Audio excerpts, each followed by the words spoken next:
Está escrito no livro de Apocalipse, capítulo 3, versículos 15 e 16, o seguinte: Eu sei as tuas obras, diz o Senhor, que nem és frio nem quente. Tomara que foras frio ou quente. Assim, porque és morno e não és frio nem quente, vomitar-te-ei da minha boca. Meu irmão, minha irmã, há palavras de Jesus que consolam, outras que curam, outras que levantam, mas há também palavras que confrontam profundamente. E a mensagem à igreja de Laodiceia é uma dessas. Não há elogio inicial, não há reconhecimento de virtudes antes da correção. Há apenas um diagnóstico direto, penetrante e muito desconfortável. E talvez por isso mesmo seja tão atual, se contextualiza tanto com os dias em que nós estamos vivendo. Para entendermos melhor, Laodiceia era uma cidade muito rica, extremamente rica. Ela estava localizada no vale do rio Lico, próxima de Colossos e Hierápolis. Era um centro financeiro muito próspero do mundo antigo. Tão próspera que após um grande terremoto no ano 60 depois de Cristo, recusou a ajuda do Império Romano e reconstruiu-se com seus próprios recursos.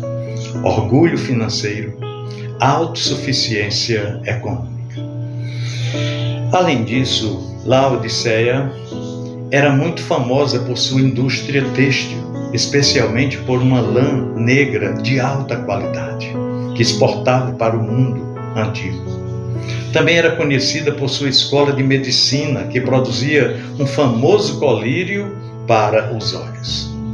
Riqueza, moda, relacionada à estética, avanço científico, ou seja, uma cidade extremamente importante. Mas havia um problema geográfico. Aquela cidade não possuía fonte própria de água potável. A água chegava por aquedutos vindo de Hierápolis, onde era uma água quente, e outro duto que vinha de Colossos, onde a água era fria. E quando chegava em Laodiceia, a água estava morna, desagradável para o paladar. Água morna. E Jesus usa exatamente essa realidade cotidiana para revelar uma condição espiritual. E ele disse: és morno. Não é uma acusação de heresia aberta. Não é perseguição externa. Não é escândalo moral público. É algo mais sutil, mais perigoso. Jesus está falando aqui de indiferença espiritual. Morno não é alguém que rejeita completamente a fé. Também não é alguém inflamado por ela, mas trata-se de alguém que se acostumou. E o acostumar-se com Deus pode ser mais fatal do que negar a Deus. Sim, isso é fato. Sabe por quê? Porque o frio, em algum momento, pode reconhecer a sua necessidade de buscar ao Senhor. O quente vive em intensidade, mas o morno acredita que está bem, quando não está. Laodiceia dizia: estou rico e abastado e não preciso de coisa alguma. E Jesus responde: nem sabes que és pobre, infeliz, miserável, cego e nu. Que contraste brutal entre autoavaliação e diagnóstico divino, não é mesmo? Nós vivemos dias extremamente parecidos com Laodiceia. Nunca tivemos tanto acesso a conteúdo cristão.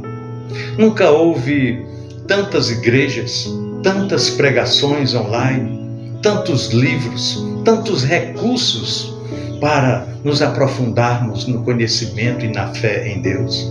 E ao mesmo tempo, nunca foi tão fácil viver uma fé superficial, uma fé morna. A cultura atual valoriza conforto, E o conforto, quando não vigiado, anestesia a dependência de Deus. Nós não estamos sendo perseguidos fisicamente na maior parte do mundo ocidental. Não nos falta Bíblia, não nos falta estrutura, mas pode nos faltar fogo. A mornidão espiritual não começa com grandes quedas, mas começa com pequenas concessões. Começa quando a oração vira formalidade. Começa quando a palavra de Deus vira hábito sem fome.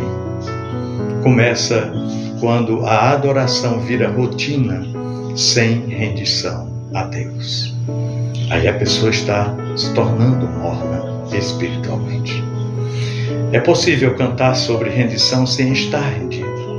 É possível falar sobre fé sem confiar. É possível servir sem amar. Jesus não está falando a pagãos, ele está falando à igreja. E ele começa dizendo: conheço as tuas obras. Isso deveria nos fazer tremer, porque nós podemos enganar pessoas, podemos sustentar aparências, podemos administrar reputações, mas não podemos maquiar o coração diante daquele cujos olhos são como chamas de fogo. Laodiceia era uma igreja que confiava em sua riqueza material. E Jesus chega e responde oferecendo ouro refinado pelo fogo. Eles se orgulhavam de suas vestes luxuosas. Jesus chega e oferece vestes brancas. Eles produziam colírio para os olhos. E Jesus chega e oferece visão espiritual. Cada área do orgulho humano foi confrontada com a suficiência divina. Talvez hoje o nosso orgulho não esteja em lã negra ou em colírio medicinal.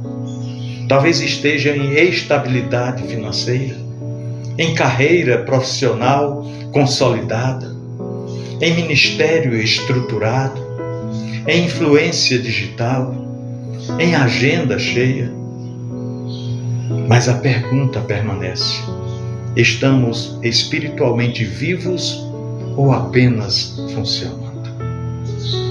A mornidão espiritual, ela é perigosa porque ela é confortável.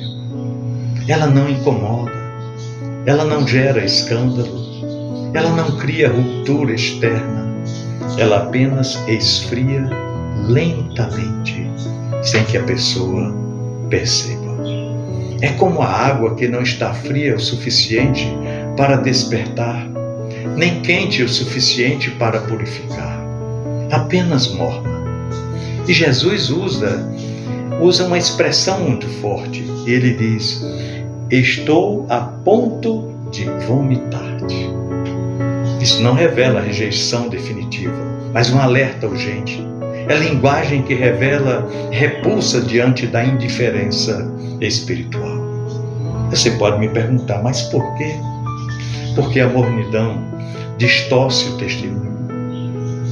Um cristianismo sem paixão não revela o caráter de Cristo. Uma fé sem entrega não comunica o valor do Evangelho. O mundo não se impressiona com uma igreja morna. E Deus não se agrada dela. Mas a mensagem não termina em condenação. Ela é, acima de tudo, um chamado amoroso. Jesus diz: porque eu repreendo e disciplino a quantos amo. Essa frase de Jesus aqui, essa expressão, muda o tom. A correção não nasce de desprezo, nasce de amor. Cristo não confronta Laodiceia porque desistiu dela, confronta porque ainda a ama. E isso é profundamente pastoral. Se hoje você, por acaso, se sente incômodo ao ouvir essa mensagem, isso não é sinal de rejeição, mas é sinal de cuidado. Deus corrige quem considera filho. a quem Ele ama. A solução apresentada por Jesus não é ativismo religioso, não é multiplicar eventos, não é criar aparência de fervor, mas é zelo e arrependimento. Zelo fala de intensidade restaurada, enquanto que arrependimento fala de mudança de direção. E talvez o maior desafio dos nossos dias não seja enfrentar perseguição externa, mas vencer a apatia interna, a mornidão que está dentro de nós.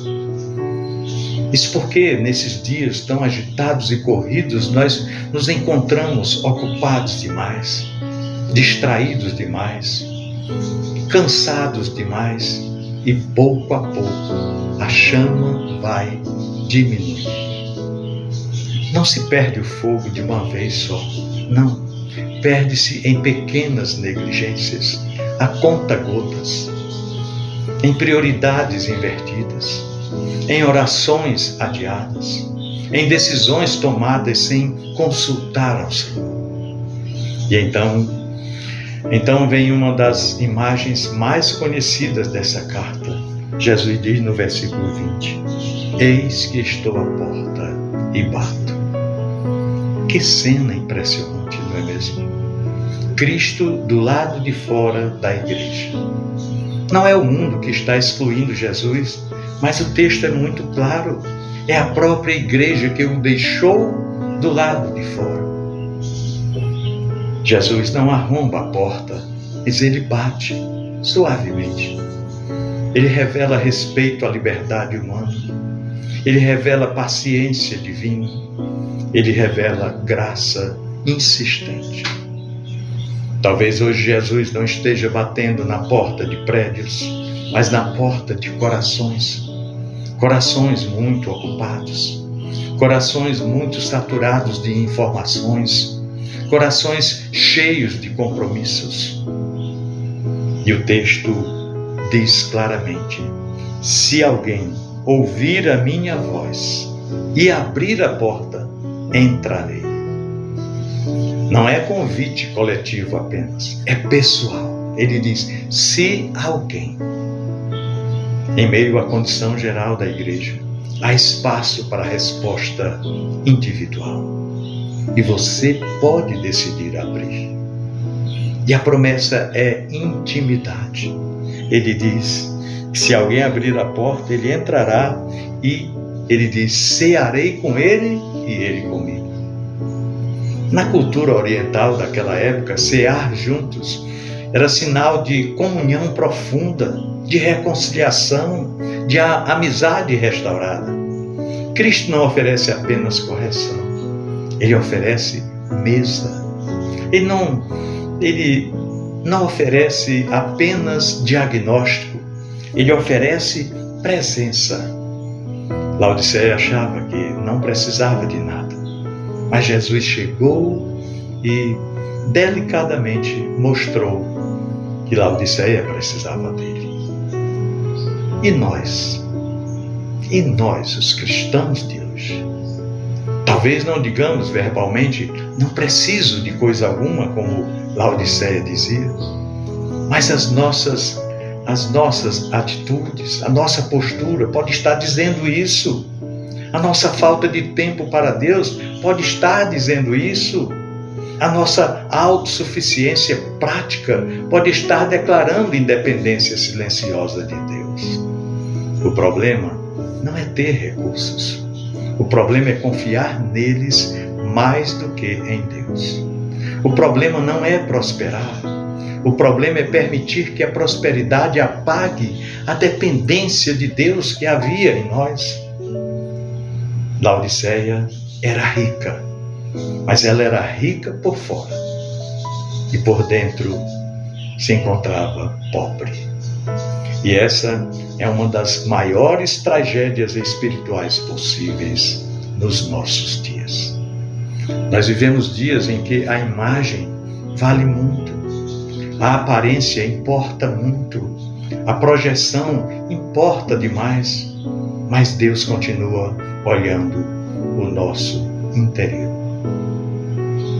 Talvez seja a hora de perguntar com sinceridade: a minha fé ainda arde em mim? Ou apenas permanece morna? Ainda me emociono com a cruz? Ainda tenho fome da palavra de Deus?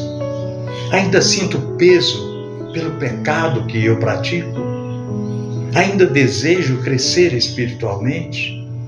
Ou apenas mantenho uma rotina religiosa confortável?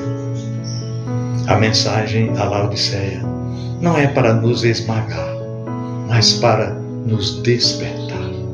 Jesus nos chama a um despertamento espiritual. Ele prefere o frio honesto do que o morno acomodado, porque o frio reconhece a sua necessidade de Deus, enquanto que o morno se ilude. Portanto, hoje o convite é muito claro: seja zeloso, arrependa-se, abra a porta. Não permita que o conforto roube o seu fervor. Não permita que a estabilidade substitua a dependência. Não permita que a rotina apague o seu relacionamento com Deus. A boa notícia é que, enquanto há batida na porta, há esperança. E o Senhor diz: eis que estou à porta e bato. Enquanto Cristo chama, ainda não terminou. E talvez este seja o dia de reaquecer o altar, de reorganizar prioridades, de dizer: Senhor, não quero apenas funcionar, eu quero arder por dentro. Porque no fim, a promessa final é gloriosa. Ao vencedor, diz Jesus, dar-lhe-ei sentar-se comigo no meu trono. Glórias a Deus. A carta começa com confronto, mas termina com promessa de reinado. O Deus que corrige é o mesmo Deus que recompensa. Que não sejamos reconhecidos como a geração confortável, mas como a geração rendida ao Senhor. Que não sejamos lembrados como os mornos, mas como os que reacenderam o fogo. E se hoje você perceber áreas mornas no seu coração, não se esconda, não justifique, não adie, abra a porta do seu coração. Porque do lado de fora não está um juiz impaciente, está o Cristo glorificado, ainda batendo, ainda chamando, ainda disposto a entrar e transformar a mornidão espiritual em chama viva outra vez. Pensemos nisso. No amor de Cristo. Amém.